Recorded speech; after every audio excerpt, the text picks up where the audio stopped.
Hi guys! So for today's video, tinry namin ng Yakiniku Like sa SM North, the block. So may nakikita talaga ako mga video na originated to sa Japan. Hindi siya only and pwede ka lang mag-order by set and by a la carte.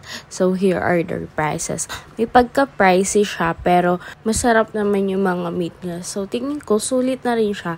And also, ang sarap ng mga sauces nila. Andyan lang siya sa gilid. Easy access siya. And kung mag-isa ka nga lang kakain, like yung table namin is meron lang siyang solo grill. So, nasa harap mo lang siya.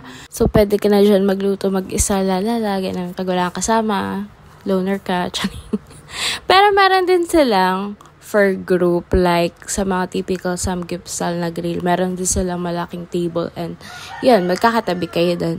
I ordered yung bestseller daw in Japan, which is yung Karubi and Harami set, while si Paul naman is Prime Karubi and Misuji set. We also ordered yung a la carte na Angus sirloin steak.